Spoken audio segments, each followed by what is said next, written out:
SRC Trail. Oo. Ito na kami, malapit na. Halos 30 minutes yung drive. Foothill Medical Pero Center. yung ganda nito, no? Nung building na yun. Eh, sa bata yata yun. Hindi yata hospital. Hospital din yata yun. Arthur Child Health sa ito. sa cancer, ano yun? Health Sciences. Ayun, no? Ganda, no? Saan kaya dyan, no? Hindi, ano yung tinigil mo? Ay, wait nga, tinan ko ulit. Ayan, nandito na nga kami. So, hindi naman kami papasok. Close nga siya ngayon. Kaya lang, at least alam na namin. Tapos nakita na namin yung parking. Pwede dito sa harap. Kung konti lang ang parking sa harap. At ito ay for handicap parking. Eh, meron kami nun. So, maaga pa rin kami pupunta kasi pag ganitong kalaki ang kanilang anong tawag dito, yung hospital, maraming pasikot-sikot dyan sa loob. Tama, laki-laki oh.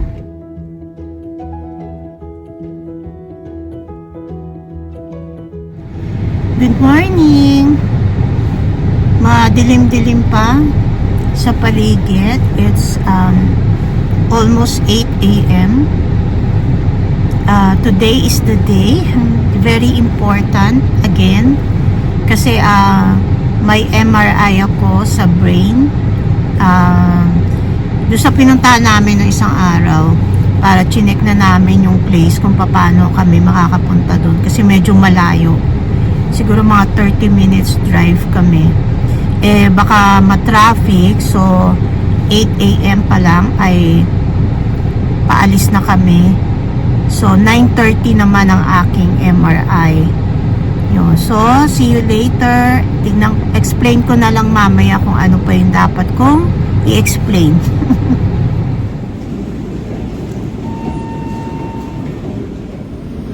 Dito muna ako sa isang part ng waiting area. Buti nakapag-park kami sa harapan sa handicap. Doon daw kami, diretso. Oo. Ito yung kanilang parking, oh. Mahal.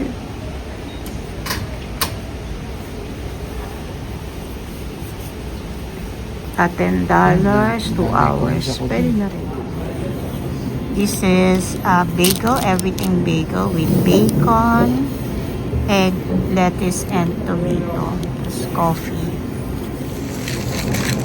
So, kumakain muna kami kasi palpak. Palpak si Irene. Hindi ko kasi pinakita yung pay. Ay, oh my God. Nahulog yung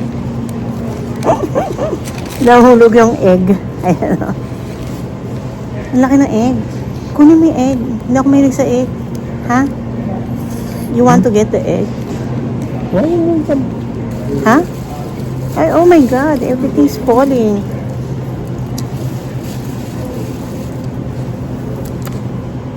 Nagkahati lang kasi kami sa isa.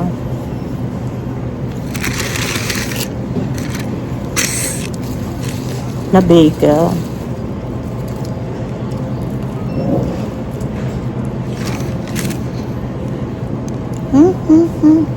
Ito nga.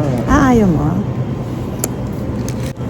Ang messy tignan pag maraming laman. Kasi wala yung gusto ko na na sandwich. Anyways, yun nga. Kasi military time, may nakasulat dun sa papel. Ewan ko ba? Hindi ko naman... Actually, tumawag yan, di ba? For the schedule. Parang tumawag... Hindi ba? Ewan ko. Parang tumawag yan for the schedule. Tapos nagpadala sila ng letter.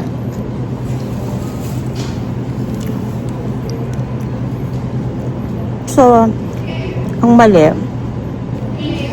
ang aga pa naman namin, 1 hour early. Pero, sa gabi pa, my God.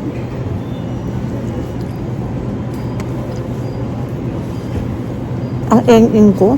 Tagal ko na hintayan, ha. I waited 6 months para dito. So, babalik pa kami mamayang gabi. Ang maganda, wala daw contrast to. Kaya hindi ako masyadong mag-aalala. Tsaka sandali lang. Mga 15 minutes lang. To 30 minutes kasi may mga pipirmahan pa. Ganun. So, akain na muna kami. Tapos uwi na kami. Sayang.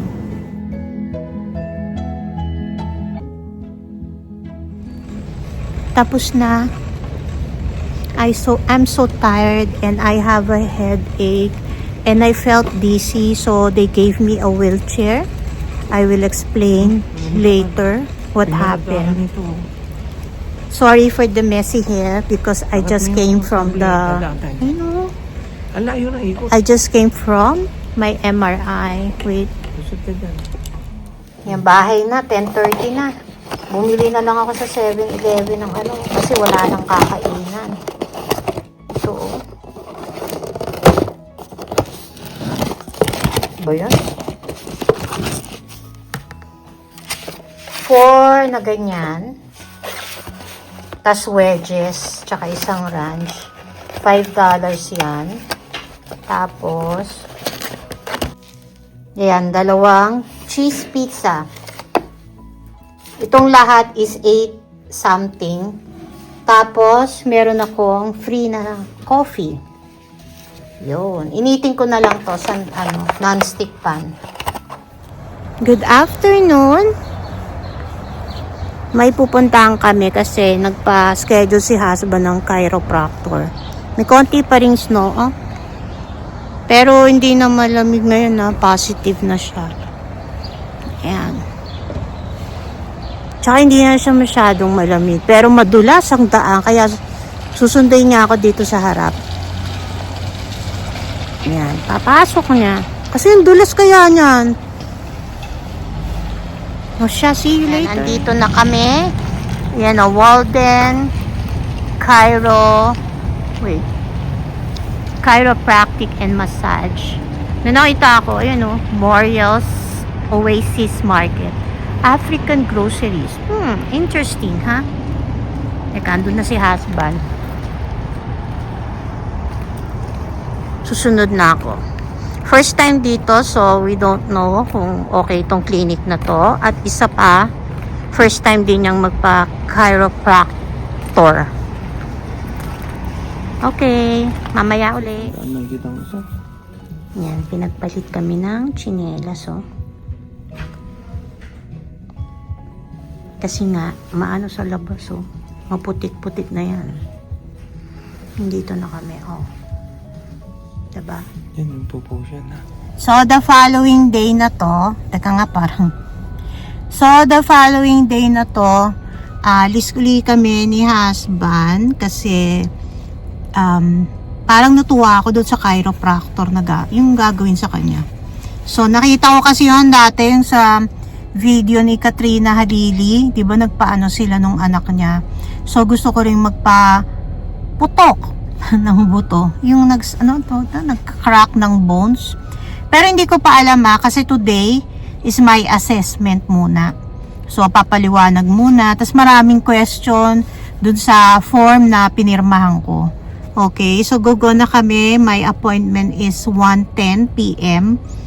Si Russell ay 1:40 yata ang kanyang appointment. Okay, see you later. Christine for your video, but I'm just going to do a little bit of a stretch here first, okay?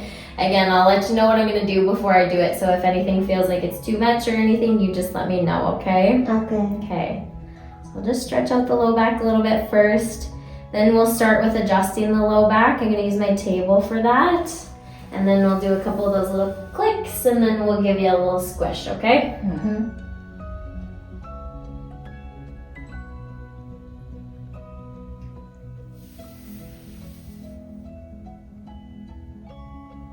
That feel okay? Yeah. Yeah, good.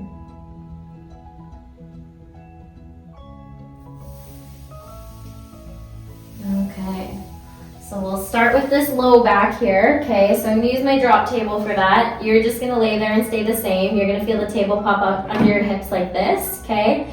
it's gonna make a fairly loud bang and drop back down to where it was before. So It doesn't hurt, right? this doesn't hurt. No, Okay. this is just surprising because of the noise of it. Okay, Yeah. so I'll show you the bang here first. Okay. Oh So, my. I know it's just really noisy, right? So we'll pop that up. And so what I do for this one is I change the tension of the table so that when I push here, that's when that table drops down. Again, you won't really feel too much with this one, just kind of like the pressure. So no popping or cracking with this one probably. Okay, so a little push, Oh my god. just like that. Is that okay?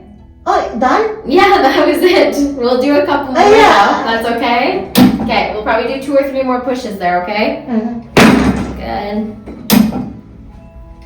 Ow. Good, sorry. I'm gonna do one more, okay? One more. Nice, good job. It's good with this one because you can hear that sound and not my bone. Exactly, right? All right. Okay, so then we'll do a couple of those little clicks here. Again, nothing too exciting with this one. It's just that little clicker I showed you. So it's just going to be like a little bit of a thump in your back, basically. Okay. This one usually Oh, feels... that small thing? Yes, that small Okay. little thing. Yeah, usually feels pretty good. So Okay. kind of feels like I'm stapling you back together. Yeah. What does it do again? So what it does is it puts a really quick force through those joint spaces just to get them moving a little bit. Yeah. So like I said, because it's so fast, it doesn't need as much of a force through it. So it doesn't really feel like we do too much sometimes with it. There we go, you rest your head there. And we'll use the same thing on your neck here, okay? So we were stuck a little bit lower down here on that right side. Little thump. Oh. I know, right? You okay? Yeah. Okay, a couple more. Good job. A little thump here again. And then So that is instead of using your hand to crack my bone, right? got it. Yes, Ah, ma'am. okay. Yes. Yep. Okay. Speaking of, that's what we'll do next, okay? So we'll do a little bit of a squish through your shoulders here. So for this one, what's gonna happen, my hands are gonna be like this on your back. Mhm. When I tell you to, you'll take a breath in and let it out. As you let your breath out, I'm just gonna kind of squish it down a little bit and I'll give you a little bit of a push and we may get a couple pops and cracks in here, okay? Okay. But again, we're gonna go pretty light today just because this is your first time, okay? So nothing So crazy. you mean I will inhale, right? Yep, you will, okay? So you take your breath in and then let your breath out. Good, I'm just gonna squish you. Nice, just Oh. like that. Just a little tiny one, you okay? Yeah. Yeah? That was good though, we got some good movement. Could you feel it pop in there? I didn't hear the crack sound. You didn't hear it? That is okay. All right, my friend, that is it. Oh, Okay? that's good. Easy peasy, there you go. Okay. Alrighty. Oops.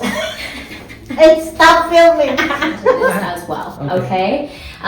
It's a pretty quick treatment. Again, it's a little bit uncomfortable, so if you have like any discomfort or you want to take a little bit of a break, you let me know. Say if we're working right here and it's really sore, okay? If I hover over it for a few seconds and I leave and then I come back, it usually feels a little bit better, okay? So if you can kind of stick it out for a little bit, we'll leave it alone, we'll come back, recheck, okay? So I'll turn the machine on here. And so it's just gonna be How again, long just is some that? light jelly here. It's it'll probably be about like 7 minutes, honestly. Okay, so we'll start the treatment. Are you ready? Mm-hmm. Yeah. Okay. Feels weird, I know. You okay? Okay. So again, you let me know if there's spots that are a little bit more tender, and we'll try and focus on that a little bit more. I would assume up in here might be a little bit sore. Does it hurt? It's just weird, right? It's similar to tense machine, but Yeah. this one is way more It's like deeper or something. Yeah. Well, don't worry, and I don't think on that. Okay, good. I'll keep an eye on like the skin changes here too. Like I said, if it looks like it's getting too red or anything like that, then I'll move off of that. But it is normal because again, we're creating that inflammation and irritation. So after we do the shock wave, I ask you to not ice